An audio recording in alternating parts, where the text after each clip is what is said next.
Assalamualaikum warahmatullahi wabarakatuh. Bismillahirrahmanirrahim. Alhamdulillahirabbil alamin. Allahumma shalli wa sallim wa barik ala nabiyina Muhammad wa ala alihi washabihi ajmain wa man tabi'ahum bi ihsanin ila yaumiddin. Amma ba'd. Kita sambung pembicaraan kita mengenai sirah Nabi sallallahu alaihi wasallam. Kita sudah membicarakan manfaat mempelajari sirah Nabi sallallahu alaihi wasallam yang pertama. Sekarang kita akan masuk kepada manfaat kedua, mempelajari sirah Nabi sallallahu alaihi wasallam. Manfaat kedua adalah kita bisa mengambil pelajaran dan iktibar, mengambil sumber pertimbangan dari sirah Nabi sallallahu alaihi wasallam untuk kehidupan kita sehari-hari. Karena sirah Nabi sallallahu alaihi wasallam ini sebagai bahan untuk mendidik, bahan untuk mentarbiyah perilaku-perilaku yang soleh. Karena Rasulullah ini akhlak dan adabnya sangat tinggi, sehingga dikatakan khuluqul Quran, akhlak Rasulullah ini adalah berdasarkan Al-Quran. Apa-apa yang akhlak-akhlak yang baik dalam Al-Quran, Rasulullah telah melaksanakannya dulu, Rasulullah mencontohkannya lebih dulu. Tidak ada orang yang membawa suatu suatu manhaj, suatu cara hidup, kadang-kadang hanya orang berteori saja, tapi Rasulullah tidak. Rasulullah ini memberi contoh, apa yang dikatakan Rasulullah telah dilakukan oleh Rasulullah SAW. Jadi sirah Nabi ini sebagai sumber pendidikan atau tarbiyah perilaku atau akhlak dan adab-adab seseorang, untuk membina kepribadian yang normal, yang mulia, yang terintegrasi dan meluruskan perilaku-perilaku yang menyimpang. Ada kan akhlak-akhlak yang menyimpang, Yang contoh yang paling mudah saja, 4 akhlak Rasulullah kan. Siddiq, berlaku benar. Rasulullah tidak pernah berdusta, Jadi berdusta ini akhlak yang menyimpang, Bahkan ini adalah salah satu tanda orang-orang munafik, naudzubillah. Tanda-tanda orang munafik, Ini adalah berdusta, senantiasa berdusta apabila berkata-kata. Rasulullah tidak pernah berdusta dan tidak pernah berkata-kata berdasarkan hawa nafsu, Wa ma yantiqu anil hawa in huwa illa wahyu yuha, kata Allah kan. Rasulullah itu tidak pernah mengucapkan sesuatu itu berdasarkan hawa nafsunya, melainkan berdasarkan wahyu dari Allah Subhanahu wa taala. Jadi ini adalah contoh atau sumber pendidikan tarbiyah akhlak, perilaku kalau kita mungkin. Tapi yang lebih betul ada akhlak dan adab, Kemudian tabligh, Rasulullah menyampaikan apa-apa yang disampaikan kepada Rasulullah dari Allah melalui malaikat Jibril, disampaikan kepada umatnya, tak pernah satu pun disembunyikan, Kalau kita mungkin ada rahasia, Rasulullah nggak ada rahasia, semua terbuka, boleh dicontoh, boleh dilihat, boleh dinilai, boleh dinilai, dicabar, ditantang semua orang. Nilai. Tapi kalau udah betul ikut, ittiba, Kalau tak mau ikut ya rugi dunia akhirat, Kemudian maka sudah sepatutnya orang-orang yang mengajarkan sirah Nabi sallallahu alaihi wasallam ini, itu mengambil sumber-sumber yang betul, sumber-sumber yang benar, yang tidak menyimpang, Ada kan sudah kita bicarakan. Salah satu sumbernya adalah Al-Quran dan As-Sunnah, karena sirah Nabi ini sebetulnya adalah perkataan Rasulullah, perbuatan Rasulullah, dan takrir Rasulullah, atau ikrar Rasulullah terhadap perbuatan sahabat, dan juga bagaimana kehidupan Rasulullah, mulai dari sejak diutus menjadi Rasul sampai Rasulullah SAW wafat. Ya. Begitu juga dengan peperangan-peperangan yang dihadapi Rasulullah. Disinilah Rasulullah menunjukkan akhlaknya yang paling tinggi dan sempurna. Ya. Jadi ajarkanlah dari sumber-sumber yang sahih, ya sahih. Ya. Jadi metode dan pemikiran, ya metode pemikiran dan pengalaman sukses, apa-apa yang tidak bertentangan dengan dalil-dalil syariat Islam. Ya. Jadi jangan sampai sumber sirah itu adalah sesuatu yang menyimpang dari syariat Islam. Jangan sampai ya. Itu diantara manfaatnya ya. Selanjutnya manfaatnya sirah Nabi ini sebagai sumber rujukan ya bagi generasi sahabat. Sahabat-sahabat Nabi SAW ini menjadikan sirah Nabi ini sebagai sumber ya untuk mengambil akhlak dan adab. Ya. Jadi bagaimana para sahabat itu bisa mencapai kedaulatan dan kepemimpinan yang sangat hebat, yang tidak ada tandingannya sampai saat ini. Ya. Mereka adalah generasi yang paling baik, generasi Islam yang pertama. Ya. Sumber sirah Nabi ini adalah sumber seperti mata air yang tidak pernah kering, ya, dan warisan yang tidak pernah habis. Ya. Dia merupakan pusat perawatan, ya, pusat perhatian, ya, bagi setiap orang yang ingin mengambil contoh untuk mencontoh akhlak dan adab Rasulullah SAW. Ya. Jadi jadikanlah ya sirah Nabi ini sebagai manhaj tarbawiyah, ya, manhaj tarbiyah, ya, manhaj metode untuk mendidik ya bagi generasi-generasi ya, generasi sekarang ini ya yang jauh dari tauladan ya. Sekarang ini kan kita sudah krisis ya, krisis apa? Krisis akhlak dan adab ya. Coba aja kita lihat generasi-generasi muda sekarang. Banyak sekali yang tidak beradab kadang-kadang ya. Allahu Akbar ya. Kenapa? Jauh dari ajaran Islam ya. Jadi ajarkanlah ya, ajarkan bagaimana Rasulullah mengajar para sahabat. Begitulah kita coba mengajar anak-anak dan generasi-generasi kita ini, generasi yang tidak hanya sekedar omong doang gitu ya, tapi dilakukan dengan perbuatan ya. Rasulullah ini kan dakwah bil hal sebetulnya mula-mula ya, menunjukkan Rasulullah itu akhlaknya tinggi, sehingga dengan bil hal itu banyak orang yang akhirnya memeluk Islam, masuk ke dalam Islam, kembali kepada Islam ya. Bukan dengan teori-teori ya, bukan dengan pemikiran-pemikiran, tapi tunjukkan akhlak itu, tunjukkan adab-adab tersebut, sehingga orang terkesan, terpesona ya, bahkan akhirnya masuk ke dalam Islam beramai-ramai ya.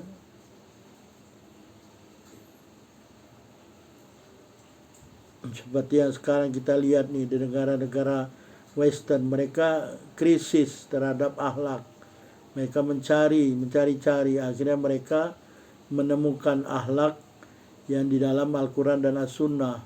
Kalau melihat umatnya kita sedih, melihat umat Islam nih ya. Mungkin orang-orang Western tak mau masuk Islam kalau melihat umat Islam.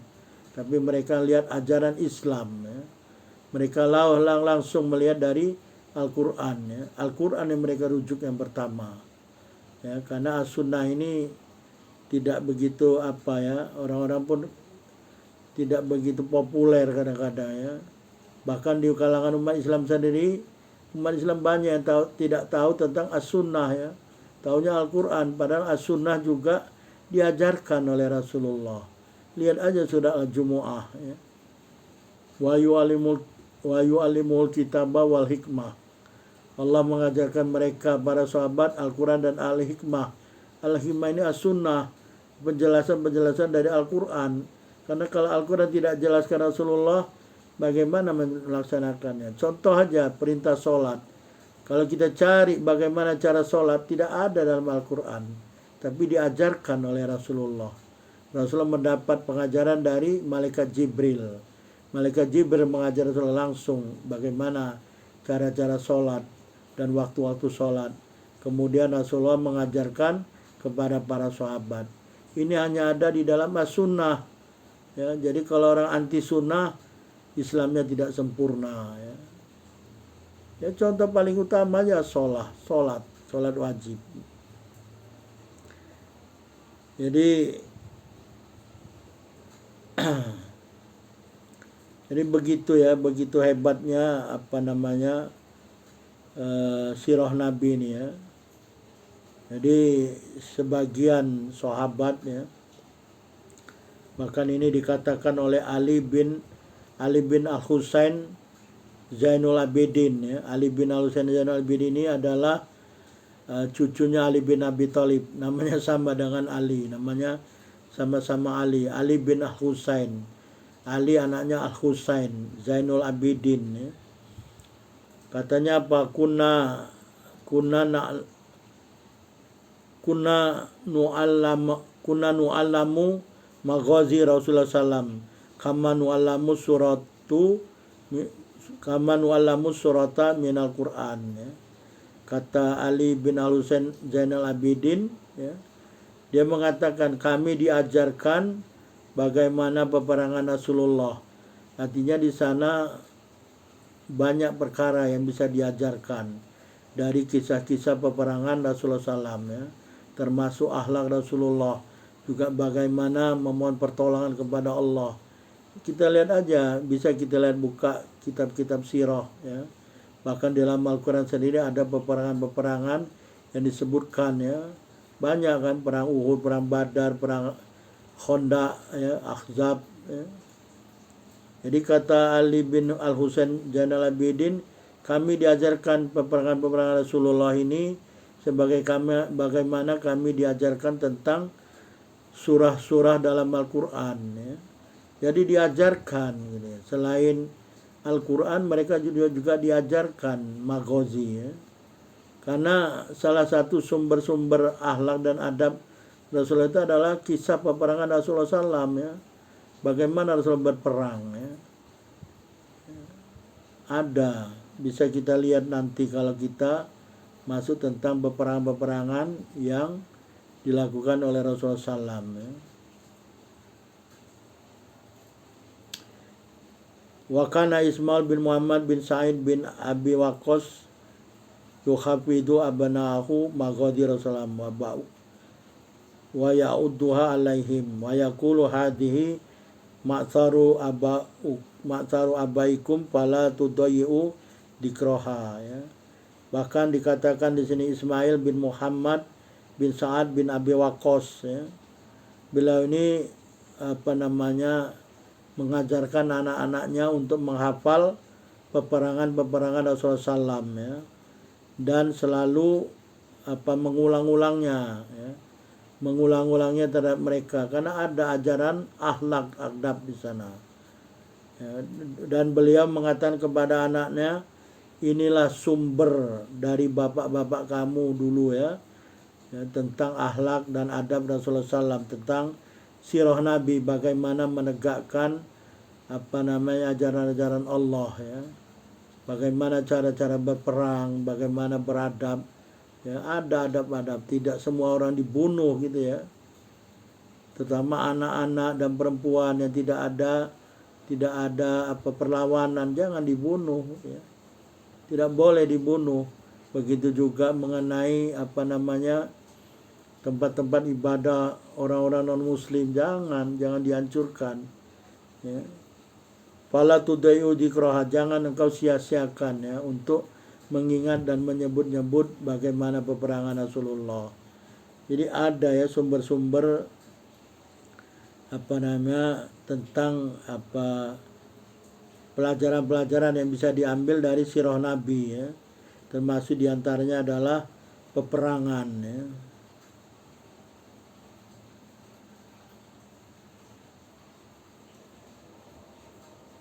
Kemudian lagi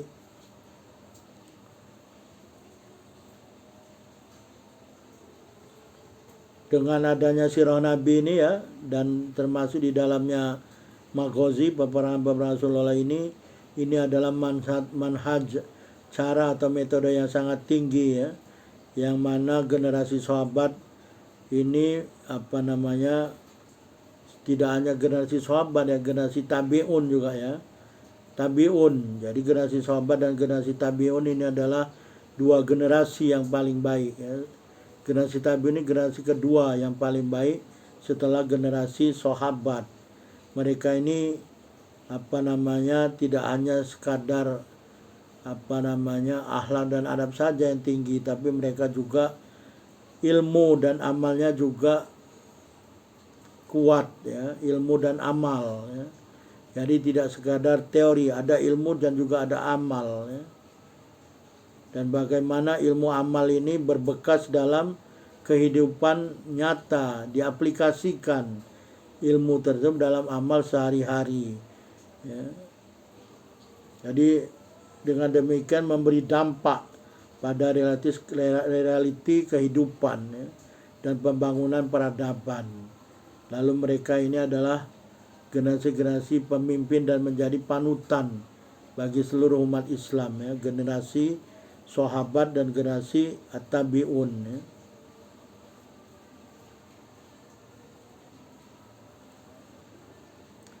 Jadi bagaimana sirah Nabi ini menjadi sumber-sumber dari generasi sahabat dan generasi at-tabi'un ya.